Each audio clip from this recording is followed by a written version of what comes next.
Jadi sering terjadi sogok menyogok nih pemerintah pada rakyat akibat mementingkan keinginan mereka sendiri dengan memberikan janji-janji manis, tapi akhirnya itu berdampak pada bencana ekologis karena akhirnya semacam menjual alam gitulah ya untuk kepentingan politik. Iya, seperti tadi saya sampaikan, memang pilkada ada penelitian pilkada ada hubungannya dengan hilangnya hutan karena Selamat malam kawan-kawan bercerita, apa kabar semuanya? Semoga tetap sehat dan berbahagia. Kawan-kawan, malam ini akan ditemani oleh saya, Sarah Monica, dalam acara Bercerita, berbagi cerita di balik berita. Untuk topik malam ini, kita akan berbincang mengenai ketahanan perempuan dalam menghadapi ancaman bencana ekologis.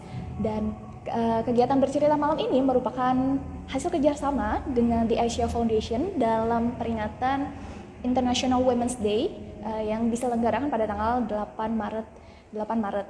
Dan sebenarnya ini merupakan penutup dari rangkaian acara yang sudah berjalan kurang lebih selama sebulan. Barangkali kawan-kawan sudah ada yang menonton podcast Perspektif Kami yang berbincang mengenai peran perempuan dalam dan tantangan bencana ekologis di tanah Papua, atau perempuan dan keberlanjutan perhutanan sosial, atau keadilan akses perempuan terhadap informasi sumber daya alam. Nah, untuk malam ini kita akan ditemani oleh Ibu Rahmawati Hussein. Beliau adalah Wakil Direktur dari MDMC. Apa itu MDMC?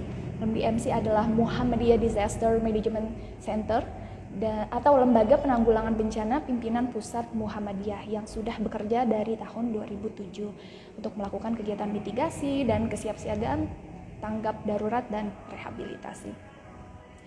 Jadi kenapa kami memilih topik ini? Karena mengingat bahwa bencana ekologis yang banyak terjadi di Indonesia, dari banjir, tanah longsor, banjir rob, terus juga kebakaran hutan, itu merupakan diakibatkan oleh eksploitasi sumber daya alam yang secara berlebihan, dan sebagian besar dilakukan karena kegiatan industri ekstraktif berbasis hutan dan lahan. Bahkan data dari Geoportal Indonesia yang dikembangkan oleh BNPB terhitung sejak 1 Januari sampai 29 Maret 2021 sudah ada sekitar 1006 kali kejadian bencana yang ada di Indonesia, dan sebagian besar korbannya adalah perempuan dan anak-anak. Jadi lebih rentan sekitar 14 kali lipat dibanding kelompok laki-laki. Lalu berangkat dari itu, dipicu oleh perubahan iklim dan belum terkendalinya eksploitasi SDA, potensi bencana ekologis ini tergolong masih cukup tinggi. Lalu bagaimana sih cara membangun resiliensi perempuan dalam menghadapi bencana ekologis? Kalau gitu langsung saja kita undang Ibu Rahmawati Hussein ke dalam forum bercerita. Assalamualaikum Ibu. salam Mbak Halo. Sarah dan semuanya. Jadi Ibu Rahma, kita malam ini akan berbincang-bincang mengenai ketahanan perempuan dalam menghadapi ancaman bencana ekologis ya Bu. Nah, Ibu Rahma kan memiliki latar belakang keilmuan dan pengalaman dalam penanganan bencana nih Bu sejak tahun 2005. Lalu apakah Ibu setuju jika para praktisi menyebut bencana ekologis ini banyak diakibatkan oleh tidak terkendalinya eksploitasi sumber daya alam? Ya. Terima kasih. Jadi memang kerusakan atau kerusakan ekologis itu sedikit banyak disebabkan oleh eksploitasi, tetapi juga ada faktor lain seperti penyalahgunaan keruangan atau tata ruang. Jadi tata guna lahannya, tata ruangnya itu tidak tepat. Ini juga bisa menyebabkan bencana ekologis. Jadi di satu-satunya tidak hanya eksploitasi, tetapi sebagian besar memang eksploitasi SDA itu menjadi sumber utama ya kerusakan ekologis di Indonesia. Baik, Oke. Lalu selama Ibu menangani bencana tsunami, gempa Jogja sampai saat ini di MDMC, apakah juga menemukan fenomena kerentanan perempuan dan anak yang disebutkan oleh BNPB itu 14 kali lebih rentan, lebih beresiko dibanding kelompok laki-laki? Ya, kenapa perempuan dan anak itu menjadi kelompok rentan ya? Karena perempuan terutama di Indonesia dan di berbagai negara berkembang itu masih ada di sekitar kehidupan domestik. Sehingga kalau terjadi bencana seperti gempa dan sebagainya, ini yang di rumah ini yang resikonya menjadi lebih besar. Karena apa? Yang membunuh itu bukan gempanya, tapi bangunannya. Sehingga ketika perempuan dan anak itu di rumah, itu resikonya lebih tinggi daripada para pria yang misalnya harus bekerja di luar. Di samping itu, ibu-ibu sering tidak pernah menyelamatkan dirinya sendiri. Mesti yang dipikirkan anaknya atau orang tuanya, ya. Sehingga biasanya perempuan itu orang yang paling akhir untuk berlari menyelamatkan diri. Mesti yang terpikir keluarga, sehingga itu resikonya. Kemudian seperti kejadian di beberapa daerah, karena perempuan kadang tidak bisa berlari cepat. Misalnya kalau di Jawa pakai kain, ya itu larinya tidak secepat yang laki-laki misalnya. Jadi ini juga ikut menambah jumlah korban misalnya, ya. Jadi faktor budaya, ya, terutama dari segi berpakaian, dari segi peran-peran secara budaya dikonstruksi perempuan harus di rumah, sehingga resikonya itu lebih tinggi, ya. Dan juga misalnya kalau misalnya terjadi banjir, perempuan itu yang mencuci, melakukan aktivitas dengan alam, itu memiliki resiko yang tinggi pula untuk mengalami bencana. Jadi memang karena perempuan itu cenderung tidak memikirkan dirinya sendiri ya. Jadi ketika terjadi bencana, anak dulu yang ditolongin, orang tua dulu gitu ya. Ya, jadi tidak mikir sendiri-sendiri ini. Ini bedanya perempuan dan Saya tersanjung sih, Bu. Berarti tidak lebih egois dari laki-laki. Nah, kalau Ibu melihat tingginya resiko tersebut, Bu, apakah MDMC juga memiliki pendekatan atau program afirmasi khusus untuk meningkatkan daya tahan atau resiliensi perempuan dalam menghadapi bencana? Ya, kalau di Muhammadiyah mungkin tidak MDMC sendiri, kebetulan saya juga wakil ketua lembaga lingkungan hidup dan penanggulangan bencana PP Aisyah. Jadi Aisyah itu perempuannya Muhammadiyah. Jadi bersama-sama antara MDMC dengan LLHPB atau lembaga lingkungan hidup dan penanggulangan bencana, kita mempunyai program keluarga tangguh bencana. Nah, keluarga tangguh bencana ini yang menjadi motivator, yang menjadi target, atau yang menjadi subjek untuk menggerakkan itu perempuan. Bagaimana perempuan itu punya minimal mengetahui resikonya, bisa mengidentifikasi resiko, kemudian kalau sudah bisa mengidentifikasi resiko, bisa mengurangi resikonya, supaya tadi korbannya bisa diminimalisir. Kami juga di Muhammadiyah itu ada, di samping keluarga tangguh bencana, ada SPAB, Satuan Pendidikan Aman Bencana, karena Muhammadiyah memiliki 19.000 sekolah. Nah, ini sekolah itu ada anak-anak dan terutama TK itu ada 4.500. Nah, ini TK dan guru-guru yang hampir mayoritasnya perempuan itu juga perlu diberi kesiapsiagaan menghadapi bencana. Jadi ada program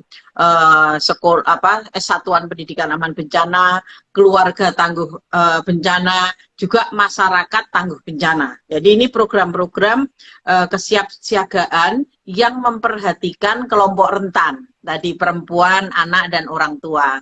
Dan ini supaya mereka bisa meminimalisir dampak, meminimalisir resiko yang akan dihadapi jika ada kejadian seperti bencana banjir, longsor, gempa, dan bencana-bencana lainnya.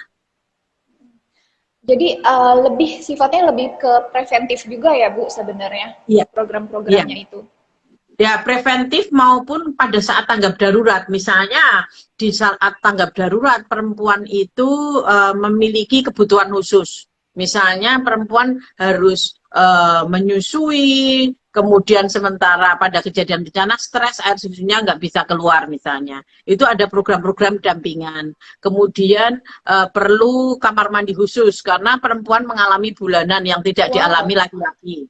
Ya, ini juga harus difahami kebutuhan perempuan berbeda dengan kebutuhan laki-laki, sehingga perempuan itu perlu mendapatkan ya perlakuan yang berbeda dalam hal fasilitas sarana dan prasarana. Kemudian kebutuhan khusus seperti pembalut, pakaian dalam, itu yang hanya dialami oleh perempuan. Jadi pada saat tanggap darurat, pada saat recovery atau pemulihan, ya, karena maupun di saat preventif. Jadi tidak hanya pada saat preventif, tetapi juga di tanggap darurat maupun di recovery. Oke, Ibu Rahmawati dan kawan-kawan bercerita, mohon maaf ini ternyata ada bencana yang belum termitigasi malam ini. Tapi aura saya justru jadi lebih mistis gitu ya dengan pencahayaan seperti ini. Wajahnya yang cantik kelihatan. Aduh. Tapi alhamdulillah tidak mengganggu sinyal dan kita bisa tetap lanjutkan ya, Bu Rahma. Silakan. Ya, Ibu, jadi kalau pemerintah kan telah menetapkan kebijakan disaster risk management, dan menurut Bu Rahma nih, apakah kebijakan tersebut sudah memiliki perspektif gender dalam memproteksi dan menjamin akses perempuan, anak, dan juga disabilitas? Upaya yang dilakukan oleh pemerintah itu sebetulnya sudah dimulai ya, sudah ada upaya-upaya yang dilakukan. Misalnya BNPB memiliki Perka nomor 13 ya, Peraturan Kepala Badan BNPB nomor 13 2014 itu pengaruh utamaan gender di dalam penanggulangan bencana. Jadi sudah ada peraturannya.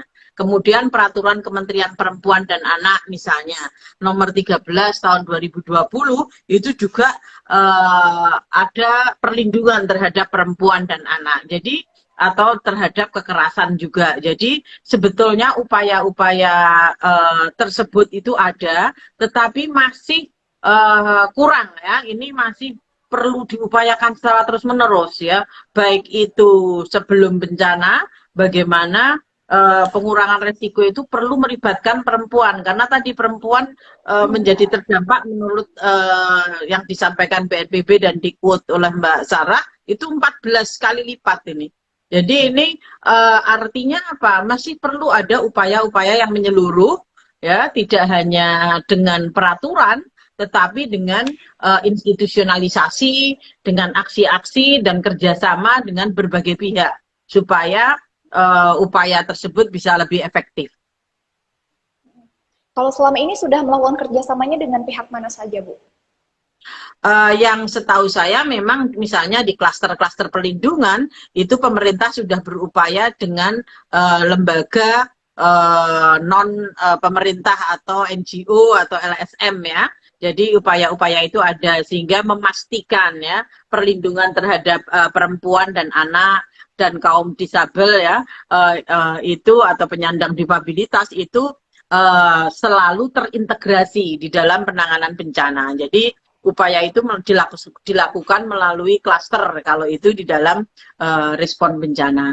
Kalau di dalam kesiapsiagaan itu melalui upaya-upaya penguatan ya dan jaringan ya itu sudah, tetapi masih perlu ditingkatkan karena dalam prakteknya itu masih banyak kebijakan-kebijakan yang tidak otomatis ya itu langsung melibatkan perempuan maupun kelompok rentan lainnya. Oke, Bu Rahma, ini ada pertanyaan menarik nih, kenapa biasanya tuh program dan solusi itu dilakukan setelah bencana justru sudah terjadi? Dari Mbak Nafisa Fiana nih. Ya, ini memang ya pertanyaan yang bagus. Kenapa orang sadar kalau sudah terjadi itu ya? Biasanya itu memang dia. Kalau belum ada bukti, belum percaya ya. Seperti kejadian COVID ini dulu jauh cuma satu aja ya. Tapi setelah semua tetangganya kena, saudaranya kena, atau dirinya sendiri kena, baru percaya. Sama dengan bencana itu sering kali terjadi ketika tempat saya ini 20 tahun nggak pernah banjir. Ternyata tahun ini banjir bandang misalnya ya. Jadi iya. Seringkali orang itu baru merasa tergerak itu kalau sudah kejadian. Itu baru banyak penelitian tidak hanya di Indonesia. Kebetulan saya banyak belajar karena S3 saya memang disaster management ya. Itu di berbagai belahan dunia itu seringkali tanggap darurat itu bahkan dianggap sebagai window opportunity, kesempatan. Karena dengan adanya bencana, orang tuh baru mau diingatkan. Kalau kegiatannya sebelum itu susah gitu ya, karena merasa belum pernah, bahkan ada yang malah mendahului Tuhan misalnya.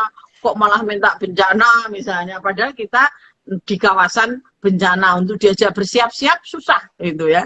Jadi ini memang perlu upaya-upaya yang terus-menerus ya, baik itu dari berbagai kelompok ya. Dan kalau di Muhammadiyah kita bahkan sempat sampai menerbitkan fikih kebencanaan. Bagaimana menghadapi bencana, karena menurut pandangan Islam misalnya ya, supaya jangan menyalahkan Tuhan, melakukan ikhtiar ya, kemudian apa namanya, melakukan kesiapsiagaan ya, seperti Nabi Yusuf atau Nabi Nuh misalnya ya, itu cerita-cerita itu dipakai ya untuk supaya membawa orang tidak reaktif kalau respon, tetapi masuk ke mitigatif. Nah, itu dia kan, karena biasanya selama ini penanggulangan bencana sifatnya reaktif ya, Bu ya, dibanding yang Betul. lebih preventif atau mitigatif gitu. Baik, terima kasih pertanyaannya untuk Mbak Nafisa, bagus sekali. Kawan-kawan kalau ada yang mau bertanya boleh langsung ketik di kolom komen atau di bagian pertanyaan ya. Pertanyaan lain nih dari saya nih untuk Bu Rahma. Jadi sepanjang pengalaman Ibu dalam menangani bencana di tanah air, jadi sejauh mana sih peran dari perempuan di tingkat komunitas? Peran perempuan itu sangat besar sekali ya, karena perempuan itu kan separuh penduduk Indonesia. Dan di mana daerah itu kena, ya perempuannya juga kena. Dan biasanya perempuan itu lebih resilient, lebih tangguh. Karena perempuan itu sudah menghadapi cobaan banyak sekali. Apa-apa diserahkan ke perempuan kan secara budaya ya. Dari urusan domestik.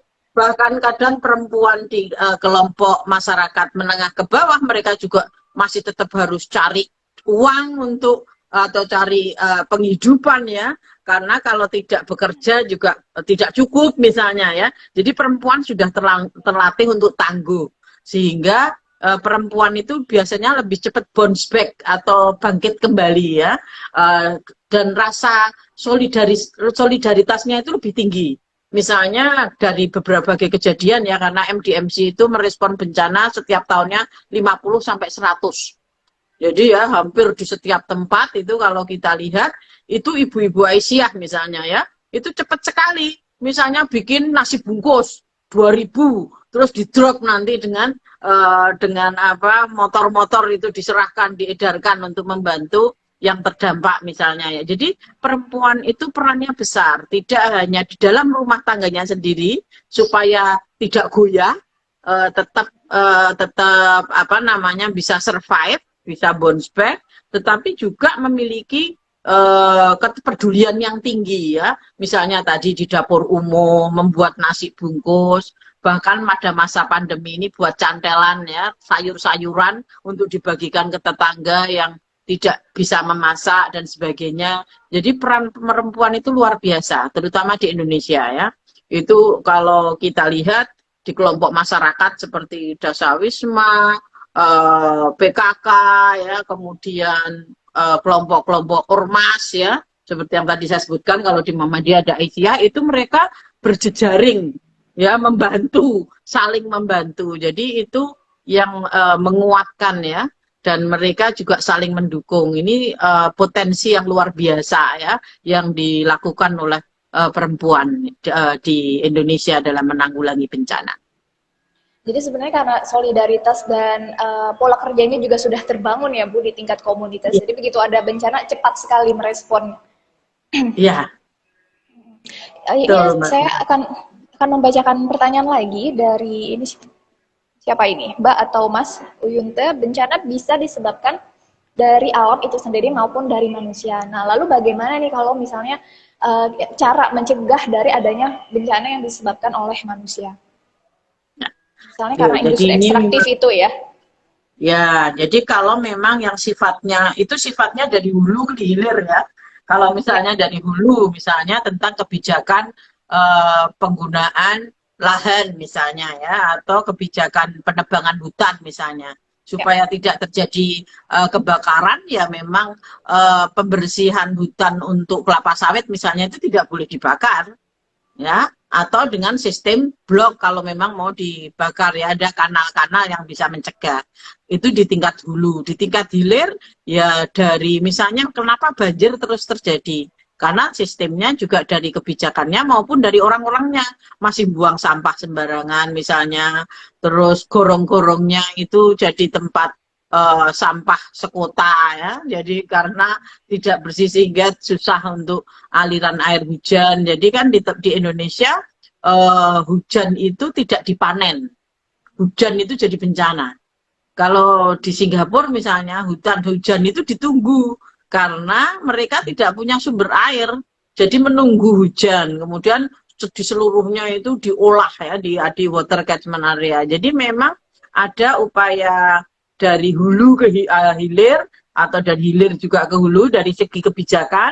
Kebijakannya itu harus ramah lingkungan, harus mengurangi resiko terhadap bencana, apalagi di Indonesia pegunungannya tinggi ya, jadi seringkali penebangan hutan, atau sebetulnya tidak penebangan hutan tetapi untuk penambangan ya, kemudian juga alih fungsi lahan untuk pertanian, karena penduduknya makin banyak, tekanan penduduknya tinggi, jadi pertumbuhan penduduk tinggi, kemudian mereka butuh tempat tinggal, butuh built environment ya yang tinggi, dan itu yang dipakai apa? Lahan hutan, atau sampai merangsek ke gunung-gunung. Gunung itu separuhnya sudah jadi ladang. Nah, kalau hujan ya tinggal tunggu tanggal banjirnya dan tanggal longsornya karena sudah dirubah. Jadi upaya pengelolaan lahan dan tata ruang itu menjadi salah satu kunci ya untuk mengurangi tadi dampak-dampak bencana yang lebih luas. Ya. Nah, Bu, kalau yang tadi Bu Rahma beri contoh itu kan misalnya itu kan karena dari pola kehidupan masyarakatnya sendiri yang misalnya mengubah lahan hutan menjadi ladang. Bagaimana kalau misalnya yang terjadi adalah industri gitu yang bermain di sana, kan toh masyarakat justru yang terkena dampaknya nih, Bu. Ya, industri pun harus sebetulnya itu yang tadi kebijakan dari hulu. Kalau industri itu kan hulu ya, karena besar, dan yang memberikan izin kalau sudah sampai hutan atau jumlah luasannya besar itu di tingkat pusat misalnya ya. Jadi dari tingkat pusat sampai tingkat daerah itu kebijakannya perlu konsisten. Lah kadang misalnya wali kotanya tidak membolehkan, tapi pemerintahnya pusat membolehkan, atau aturan pemerintah pusat tidak membolehkan, tapi wali kota dan bupatinya membolehkan karena janji-janji politik. Jadi saya pernah baca salah satu buku, iya, salah satu buku itu saya lupa judulnya. Itu ada hubungan, saya diminta mereview buku untuk jurnal, itu ada penelitian tentang hubungan antara pilkada dengan hilangnya hutan. Karena pilkada-pilkada itu didukung oleh pengusaha.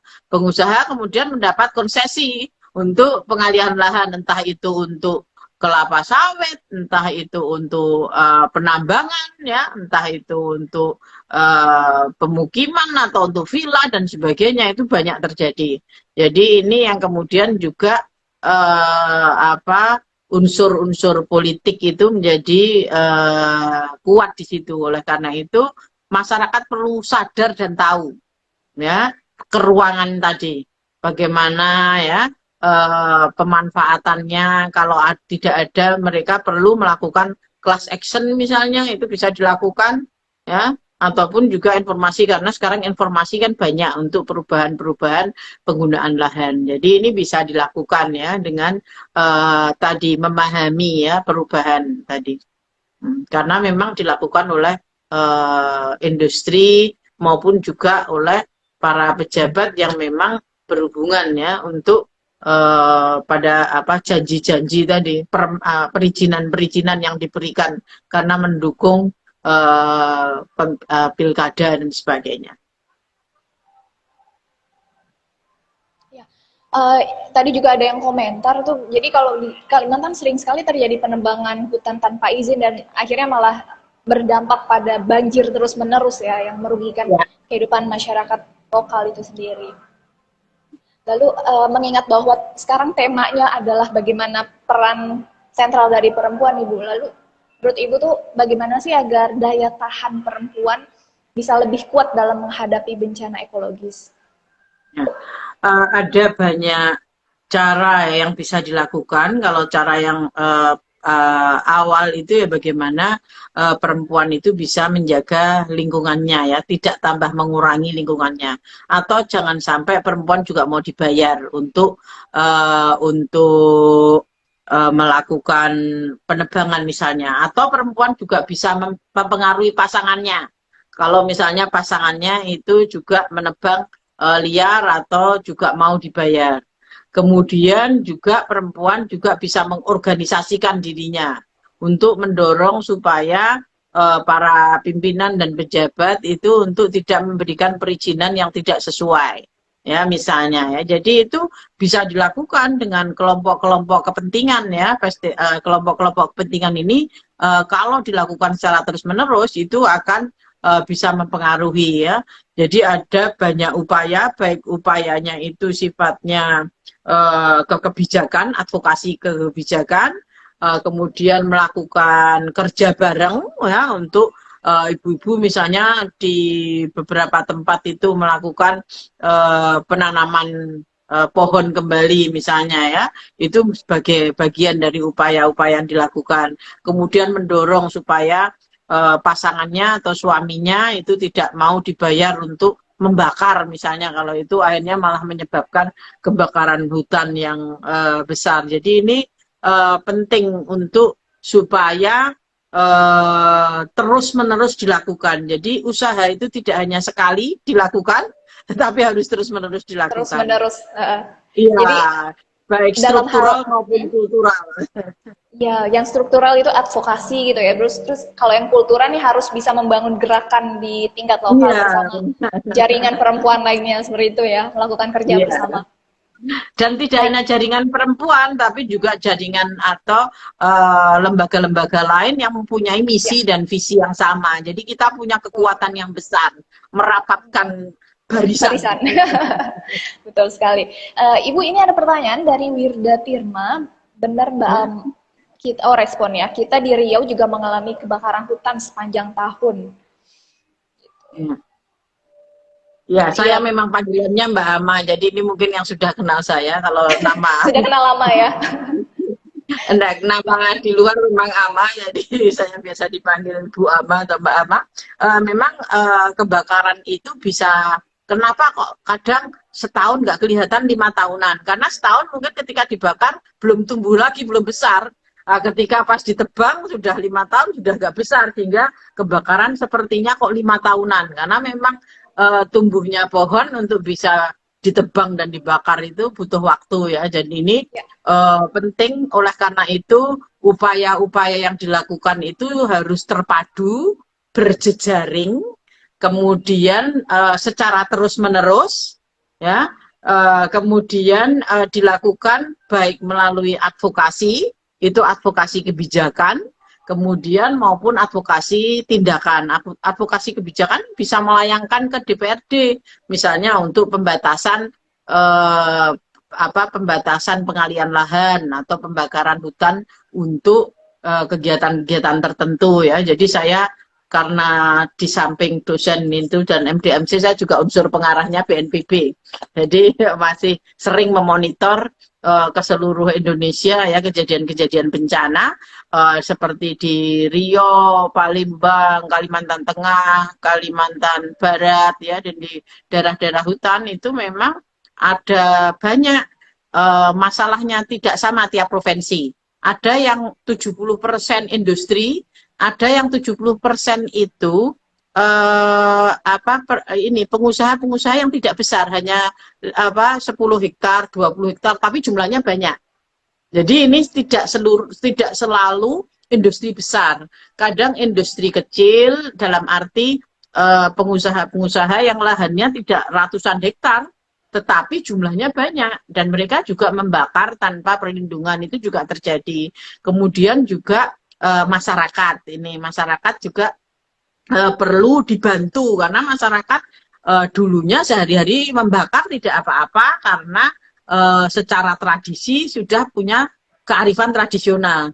Tapi kearifan itu tidak bisa diterapkan lagi karena bermusuhan atau bersinggungan dengan industri. Ya. Jadi ini ada beberapa benturan ya, benturan di bawah yang itu harus diselesaikan. Bagaimana masyarakat yang biasanya memang melakukan penebangan itu juga diberi penguatan ya, bagaimana meminimalisir kebakaran misalnya. Atau kalau dalam konteks banjir, bagaimana masyarakat dibantu untuk beradaptasi misalnya ya, membangun rumah supaya rumahnya itu juga ditinggikan ya, supaya tidak kebanjiran terus misalnya dengan tiang atau apa ya. Itu ada adaptasi terhadap lingkungan, itu harus dikenalkan karena kalau tidak ya masyarakat yang akan terkena terus. Jadi ini memang perlu berbagai upaya ya, tidak hanya satu cara ya. Kalau obat satu menyelesaikan semuanya itu sudah gampang ya, tapi nggak ada obat sakit aja kan obatnya macam-macam itu ya, tidak mungkin satu mungkin juga semua penyakit ya. Iya, karena juga terkait dengan ini ya Bu, culture setempat juga ya, masyarakat yang memang mungkin pengolahan mereka itu dengan cara membakar hutan dan itu sudah berakar kan dalam kehidupan mereka. Jadi ini sering sekali berbenturan dengan ketika bencana itu terjadi. Ya. Ini Bu, wah banyak sekali komentar. Saya bacakan ya. Iya. Ada pertanyaan lagi.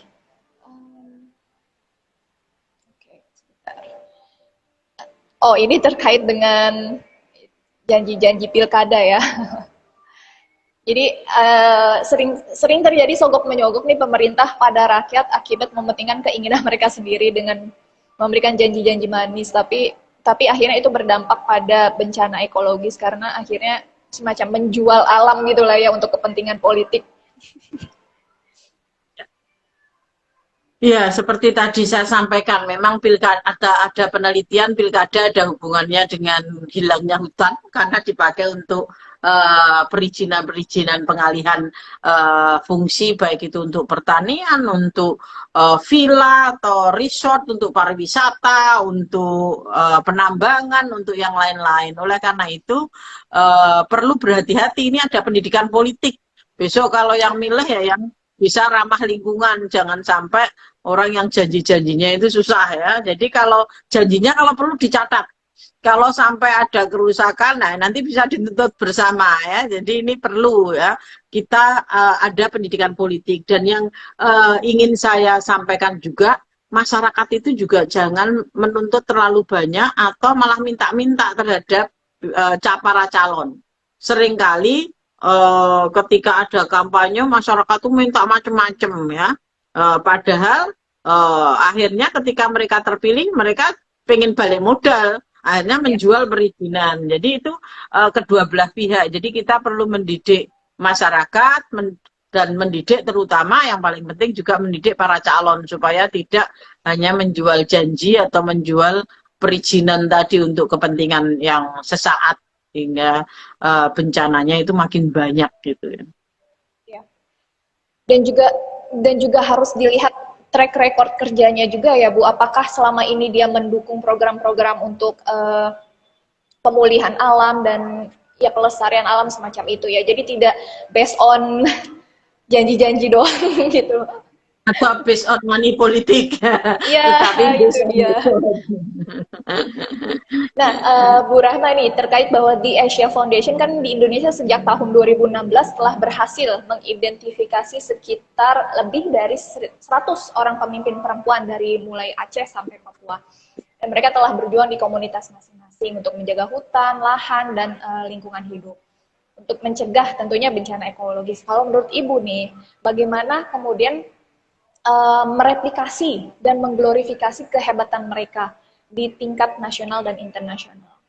Nah, mungkin kalau saya ya yang sering kali itu skopnya itu yang belum diperluas. Jadi belum ada knowledge management and knowledge sharing ya. Jadi pengalaman-pengalaman yang luar biasa dari para tokoh-tokoh tadi itu belum di-capture dan dikembangbiakkan, disampaikan, didiseminasikan. Jadi penting supaya pengalaman itu diketahui, itu tidak hanya si A menerima penghargaan Kalpataru atau penyelamatan lingkungan, tapi prosesnya bagaimana menyelamatkan lingkungan itu kan bisa dibuat video, bisa diposting di Instagram atau di media sosial lainnya, kemudian disebarkan ke seluruh dunia dengan bahasa Indonesia dan Inggris, supaya ini tadi mengglorify dan juga bisa direplicate ya, tidak hanya di dalam negeri tetapi di luar negeri. Dan khususnya kalau di Indonesia itu mungkin bisa dibuat berbagai bahasa ya, misalnya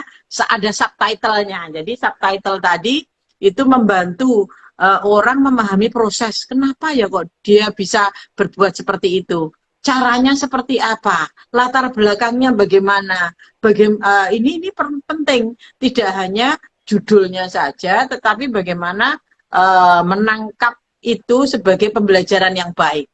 Jadi pembelajaran baik tadi penting untuk didokumentasikan ya. Kalau sudah didokumentasikan kemudian bisa disebarkan melalui berbagai macam media. Jadi tidak hanya diberi penghargaan saja, tetapi di-share itu cerita-ceritanya, dibuat narasi ya. Nah ini narasi itu kan penting, apalagi yang muda-muda ini tiap hari menggunakan Instagram, Twitter atau TikTok misalnya, bisa dibuat media. Sosial media yang menarik ya, supaya pengalaman-pengalaman penyelamat lingkungan, penjaga lingkungan ya, kemudian yang melakukan konservasi itu bisa dipahami oleh generasi muda bahwa itu dilakukan perjuangan panjang. Kemarin saya lihat di TV saya lupa itu, yang mengembangkan yang membangun hutan sampai 30 tahun. Di Jogja ada Wanagama. Itu juga 30 tahun dari pegunungan Kars, pegunungan Kapur menjadi hutan yang airnya bisa tumbuh lagi. Ya, itu butuh waktu yang tidak ringan. Tapi kan orang nggak pernah memperhatikan, tahu-tahu udah jadi hutan gitu. Tapi prosesnya bagaimana ya? Ini perlu diceritakan supaya memperbanyak orang tergerak untuk melakukan ya. Yang lebih menginspirasi orang banyak gitu ya Bu ya. Inspirasi. Jadi inspirasi itu harus di-share. Itu yang mungkin bisa. Iya, kayak malam ini juga sebenarnya beritabaru.com sedang mencoba menginspirasi lewat Ibu Rahmawati Hussein. Semoga diskusinya bisa menginspirasi ya, karena perempuan-perempuan di seluruh Indonesia itu banyak sekali yang sudah berkontribusi ya di setiap kejadian bencana maupun juga di lingkungan dan di berbagai aktivitas kehidupan itu luar biasa ya, perannya. Ya, Ibu Rahma, ini ada dari Mas Bodong. Mbak, gimana konsep nature-based solution kaitannya dengan social and environmental resilience dan peran gender ke depan? Saya nggak begitu nangkep yang kalimat pertama. Bagaimana apa? Maaf. Oh oke. Gimana konsep nature-based solution kaitannya dengan social and environmental resilience dan peran gender ke depan. Ya, jadi nature based itu sangat penting ya. Jadi karena pendekatan itu kan pendekatan yang menjaga bumi ya. Saya pikir di seluruh kepercayaan apapun ya, agama apapun itu kita diminta menjaga keseimbangan alam. Nah, siapa yang menjaga keseimbangan alam itu adalah manusia gitu ya. Dan manusia itu biasanya kenapa perempuan itu lebih dekat, karena secara budaya perempuan itu yang mencuci, yang memasak, yang menggunakan air, udara dan lingkungan itu di seluruh dunia itu lebih banyak perempuan ya. Saya pernah ikut pelatihan lingkungan ya, itu misalnya ya di Zimbabwe itu orang harus cari air itu sampai 3 kilo, harus cari kayu sampai 5 kilo misalnya untuk masak ya, itu semuanya dilakukan perempuan. Kemudian tidak hanya di Zimbabwe, dan saya sering dulu di tempatnya Mbah Marijan itu ya, sering di Kinarjo, di desa terakhir Merapi misalnya, itu ibu-ibunya aja membawa rumput untuk ternak dan sebagainya ya. Jadi penyelesaian penyelamatan lingkungan ya, itu untuk ketahanan, untuk ketangguhan itu sangat penting. Karena apa? Karena itu ada jaminan lebih lama ya, dan juga jaminan lebih sustainable ya, lebih berkelanjutan dan ini peran gender menjadi sangat penting. Misalnya konservasi ya, misalnya kenapa tsunami dampaknya lebih besar ya, ada beberapa tempat yang tidak terkena tsunami karena banyak yang menanam mangrove ya, di pinggir laut. Kemudian juga mulai menanam coral, apa namanya, karang-karang misalnya. Karang-karang itu kan bisa diperbanyak ya. Biasanya nelayan-nelayan itu kan merusak. Nah, ini kadang banyak sekali perempuan-perempuan itu yang menunggu nelayan pulang, itu kelompok itu yang kemudian menanam mangrove, kemudian membudidayakan karang-karang tadi, itu bisa menghambat laju tsunami. Ya, atau pasang harian seperti tadi disebutkan ya, kan bencana-bencana ekologis ada ROP ya, kan ROP itu ada pasang bulanan, pasang tahunan ya, karena setiap bulan kan tiap tanggal 15 tiap purnama kan juga ada pasang harian, pasang bulanan, pasang tahunan. Nah, ini bisa dicegah hanya dengan nature based tadi. Kalau dikasih tanggul itu hanya di berbagai penelitian itu kadang falsifying, jadi kadang falsifying kurang bertahan itu, ya, kurang bertahan lama. kadang bukan menipu kita memberi perlindungan yang palsu karena kita menganggap kuat, ternyata nggak kuat karena itu buatan manusia kan ya. Jadi dia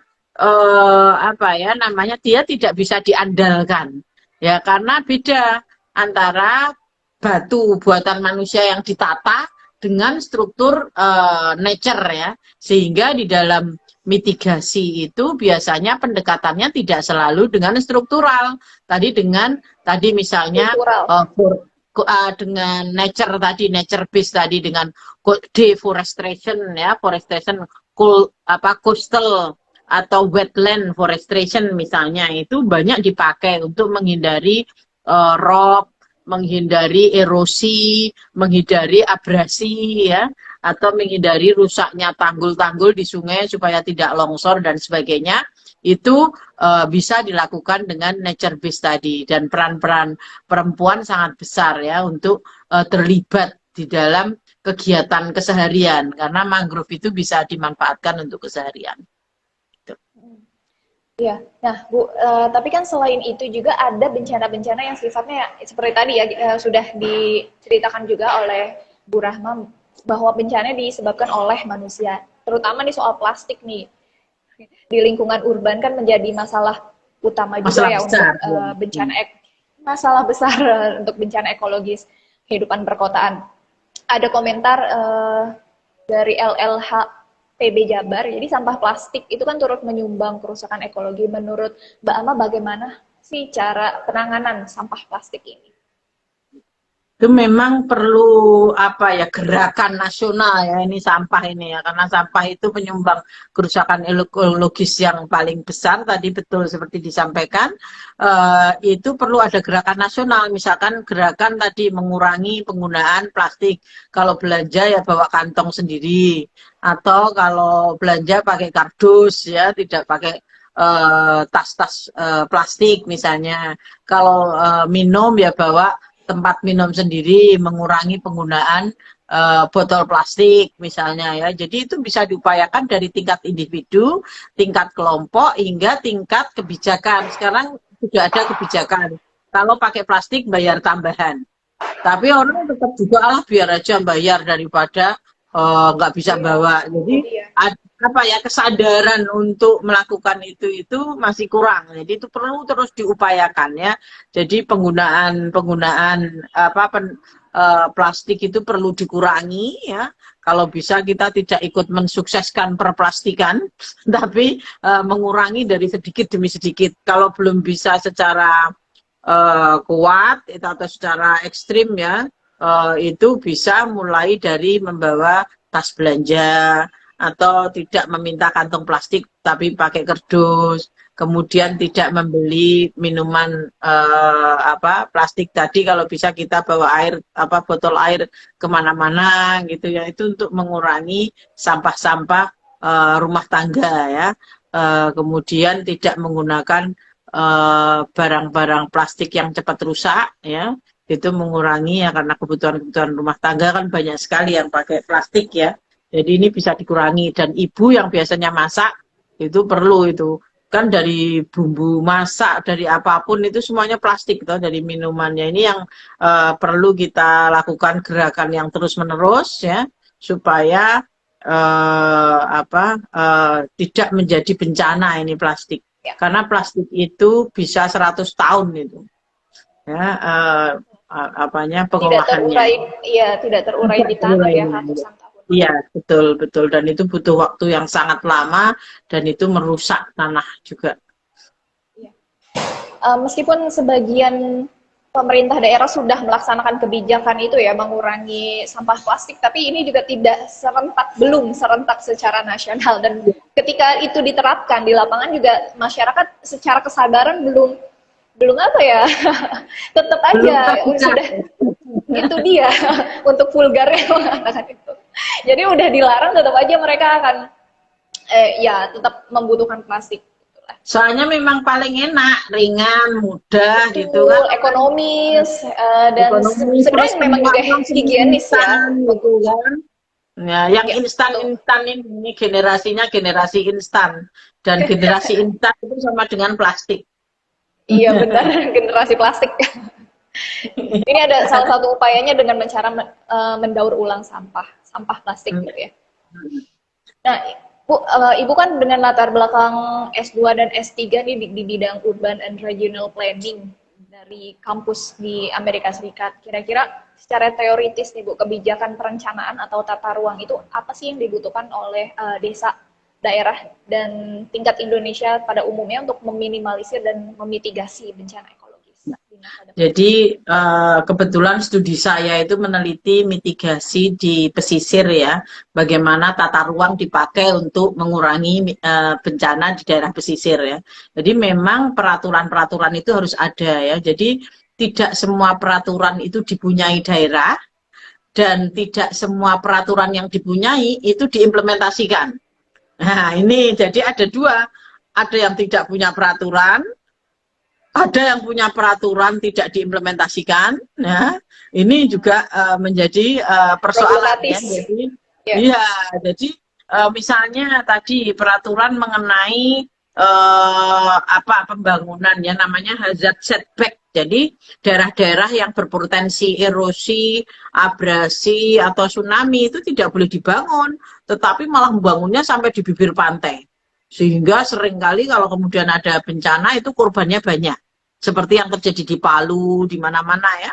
Itu 500 meter dari bibir pantai itu sudah semuanya rumah, kafe, dan sebagainya. Bahkan hotel-hotel segala macam. Sehingga ketika terjadi bencana itu susah. Atau di daerah tanah longsor, di kemiringan yang tinggi, banyak dipakai untuk perumahan-perumahan atau villa. Ya, dan ini juga kayak akan di puncak Bogor gitu ya. Ya, itu kan sering sekali, Bogor, Sukabumi, Tasikmalaya, ya, Sumedang yang kemarin terakhir ya, itu banyak sekali terjadi. Itu karena penyalahgunaan ke ruang atau spasial ya istilahnya ya. Dan jadi penelitian saya memang penggunaan atau pemanfaatan tata ruang atau regulasi-regulasi yang diperlukan oleh pemerintah daerah untuk mengurangi resiko bencana. Nah, memang di Indonesia, terutama di Jawa bagian utara dan selatan, itu masih belum kuat ya peraturan-peraturan itu diterapkan. Jadi pengaturan keruangan itu menjadi sangat penting, dan itu sebetulnya masuk di undang-undang, karena di undang-undang salah satu cara mitigasi adalah melalui tata ruang, tapi tata ruangnya itu sering dilanggar. Misalnya harusnya nggak boleh dibangun tapi tetap dibangun, harusnya tidak boleh untuk pemukiman tapi nekat pemukiman misalnya ya. Ini yang menjadi susah, jadi pengendaliannya belum ada. aturan mungkin sudah dibuat tapi tidak atau belum ada pengendalian, belum ada pengawasan, ya itu sering terjadi. Jadi tata ruang itu sangat-sangat penting ya untuk memastikan, dan ini sebetulnya sekarang sudah ada peraturan Kementerian Bappenas ya untuk memasukkan pengurangan resiko bencana itu di dalam perencanaan nasional. Di dalam perencanaan pembangunan itu ada rencana tata ruang wilayah, ada rencana detail tata ruang, itu harus dipatuhi RT RW, RDTK ya, rencana detail tata ruang maupun rencana tata ruang wilayah RT RW itu harus dipatuhi. Nah, ini yang susah bagaimana pertama mematuhi, yang kemudian yang lebih susah lagi mengawasi dan memberi sanksi kalau dilanggar. Nah, sekarang kalau dilanggar tidak diberi sanksi misalnya. Jadi ini memang masih perlu kerja keras dan kerja bersama.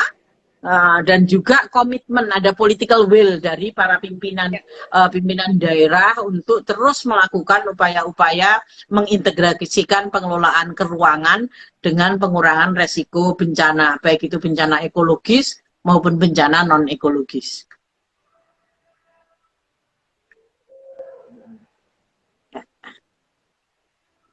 Ya, baik Ibu Omil, seru sekali ini perbincangannya, tidak terasa ya. Kita sudah sejam lebih, dan saya lihat juga kawan-kawan bercerita cukup kontributif, partisipatif dalam berbincang malam ini. Teman-teman kalau masih ada pertanyaan, masih boleh, kita masih ada sedikit waktu dengan Ibu Rahma malam ini. Ini bahkan masih ada beberapa yang baru bergabung. Mungkin Pak Muiz yang baru datang mau kasih pertanyaan. Oh, ini ada lagi. Setegas apapun komentar dari Uyun T, setegas apapun kebijakan yang dilakukan oleh pemerintah, kalau tidak ada kesadaran dan dari diri kita akan tetap sulit. Contohnya saja pemakaian wajib masker, ya itu contoh kecil aja seperti itu. Ada peraturan tapi tetap implementasinya sulit sekali ya. Karena belum ada kesadaran, jadi awareness itu penting. Betul sekali. Jadi padahal ini itu gimana? Jadi namanya kesadaran itu penting, dan saya sangat mendukung kegiatan berita bercerita ini supaya terus meningkatkan kesadaran, menginspirasi supaya orang itu nggak semaunya sendiri. Kita hidup itu nggak untuk diri sendiri ya, tetapi ada generasi penerus supaya kita tidak serakah terhadap lingkungan ya. Kita perlu memikirkan generasi selanjutnya bahwa apa yang kita lakukan 30 tahun lagi nggak bisa dibayangkan, nanti akan semakin sering banjirnya, akan semakin sering longsornya ya.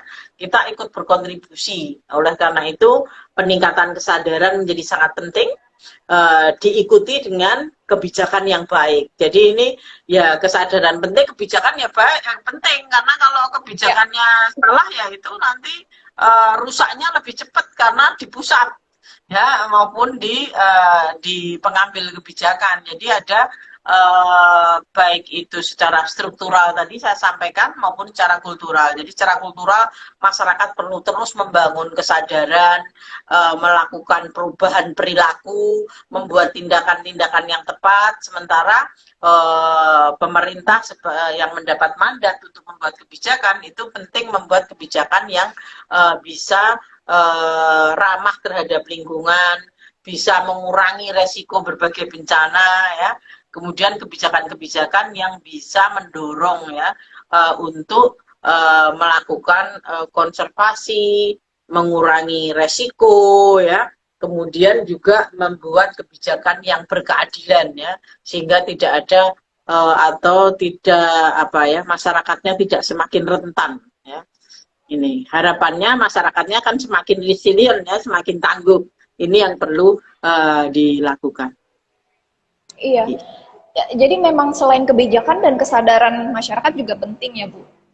Padahal kan itu yang menjadi hakikat utama manusia itu kesadaran dulu kan harusnya. Kalau Iya, nggak sadar kesadaran bukan itu manusia. harus dikurang, efeknya Ini lama dan sering. iya makanya. Ini ada pertanyaan Bu, sebenarnya orientasi pembangunan dari PAMUIS nih, orientasi pembangunan Indonesia ini kemana kok Bu? Kok banyak aspek ekologis yang ditabrak? Ya, karena faktornya banyak ya. Kalau orientasinya sebetulnya ya pengen mensejahterakan, tapi semua tujuan pengen mensejahterakan itu kan caranya banyak ya. Dan yang dikelola banyak. Jadi di Indonesia itu kenapa sulit secara geografis? Itu Indonesia itu kan luas sekali. Terus bentuknya juga kepulauan. Kemudian ini menjadi persoalan karena tidak mudah ya mengatur pulau yang jumlahnya 14.000 ini. Kemudian yang kedua adanya persoalan ada persoalan demografis. Ya, lebih separuh penduduk ada di Jawa yang tanahnya cuma 18% dari Indonesia. Ya. Dan ini 18% itu sangat kecil tetapi dihuni oleh 50% penduduk Indonesia. Jadi ada tekanan ekologis yang luar biasa terutama di Jawa.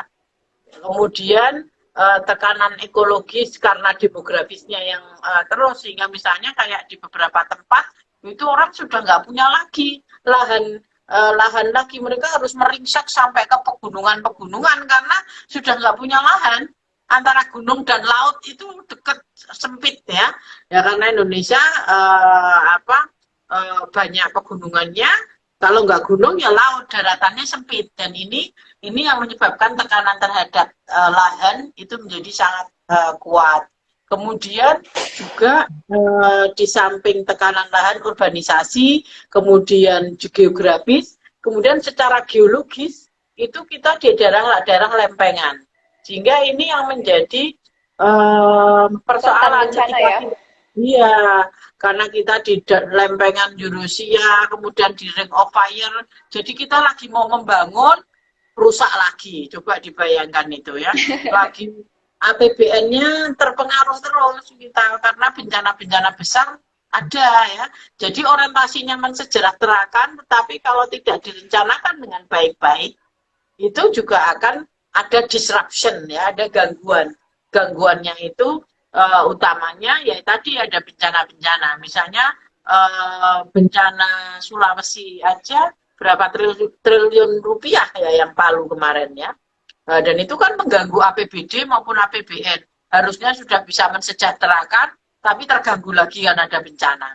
Sehingga perencanaannya bubar lagi, harus mulai atau harus memodifikasi, kemudian harus melakukan upaya-upaya yang sifatnya responsif dulu ya, menyelamatkan dulu, tidak pembangunan secara besar. Jadi oleh karena itu tadi perencanaan berbasis mitigatif itu menjadi sangat penting. Dan Indonesia sudah membuat, tahun kemarin sudah disahkan oleh Presiden Jokowi, itu rencana induk penanggulangan bencana. Kemudian juga peraturan Menteri Perencanaan Pembangunan itu juga harus memasukkan mitigasi bencana di dalam perencanaan pembangunan. Kemudian yang ketiga, peraturan Kemendagri tahun 2018 itu juga mensyaratkan bahwa bencana itu menjadi urusan wajib tiap daerah. Jadi tiap daerah harus memikirkan itu supaya pembangunannya nggak terganggu. Karena kalau ada bencana berarti ada disruption lagi, duitnya hanya dipakai untuk menanggulangi bencana, tidak untuk mensejahterakan penduduk lagi, karena biaya tak terduga, dana biaya tak terduganya itu dipakai untuk respon-respon bencana. Oleh karena itu penting untuk tadi mengintegrasikan pengurangan risiko tadi di dalam pembangunan, ya, di dalam perencanaan pembangunan. Ya, ya. Karena selama ini itu tidak match ya Bu antara perencanaannya dan penggunaannya, karena ada bencana-bencana yang tidak terprediksi, tidak termitigasi sebelumnya ya. Ya. Jadi belum diidentifikasi dan di mapping. Jadi harus ada identification terus mapping. Nah, setelah mapping bisa kemudian dilakukan upaya-upaya pengurangannya. Nah, ini Bu, ada pertanyaan lain nih dari naturalism nih, dari Mas ya Pak. Bagaimana keterkaitan antara bonus demografi dengan ancaman bencana ekologis?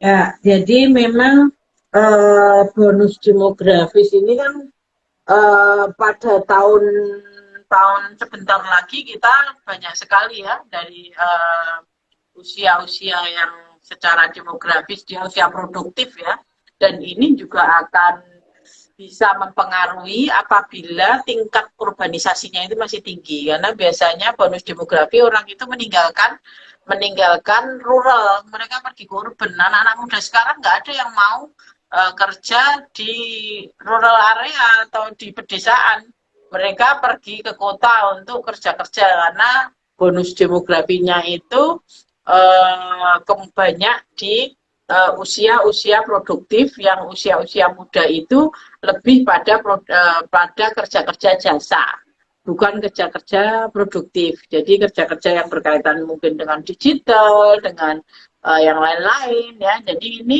bisa menjadi persoalan besar kalau tidak terselesaikan, karena biasanya kemudian mendorong kepada urbanisasi yang tinggi, dan urbanisasi di seluruh dunia itu memberikan tekanan pada lingkungan yang besar, karena secara keuangan sudah nggak cukup lagi, nggak muat lagi, orang semuanya ke kota ya, padahal lahannya kota sudah habis nanti untuk perumahan, akhirnya semua misalnya dibangun. Jadi ini bonus demografi kalau tidak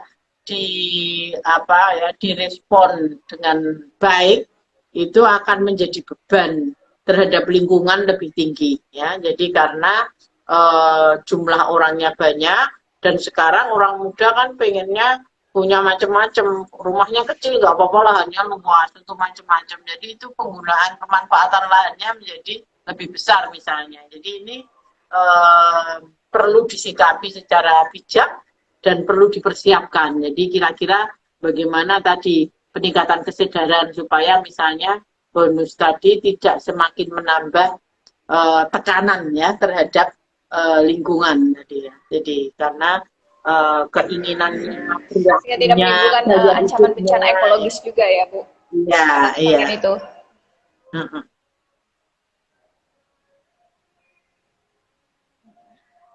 Baik, halo Ibu Ama?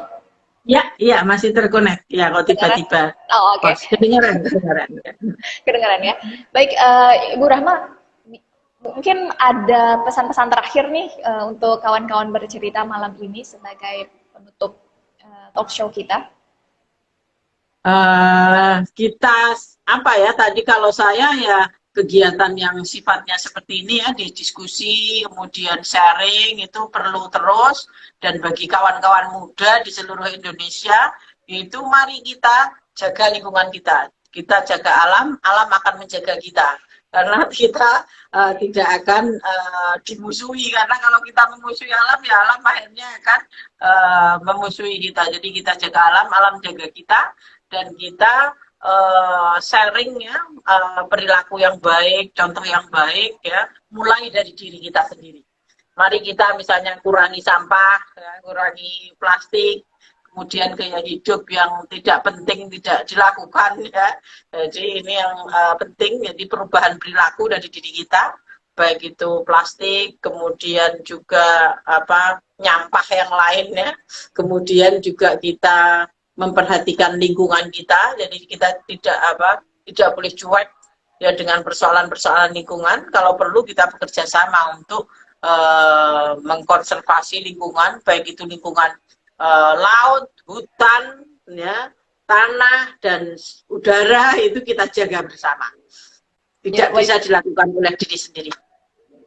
Harus bersama-sama. Tadi keren sekali ya. Jadi kita harus menjaga hutan, kita harus menjaga alam, alam akan menjaga kita. Oke, itu penutup yang bagus sekali untuk malam ini bercerita 41 bersama Ibu Rahmawati Hussein, Wakil Ketua dari MDMC. Kawan-kawan bercerita, terima kasih dan sampai jumpa di acara bercerita Selasa depan. Ibu Rahmawati, terima kasih banyak untuk kesempatannya menjadi narasumber kami. Sangat menginspirasi dan semoga pengetahuan ini akan semakin terdiseminasi ya melalui beritabaru.com. Ya, semoga semuanya sehat. Salam sehat. Jawaban dari wabah, tetap jaga protokol kesehatan. Ya, terima kasih Ibu, sehat juga dan semoga selalu berbahagia bersama keluarga. Terima kasih Ibu Rahma, sampai jumpa. Dan kawan-kawan bercerita, selamat malam.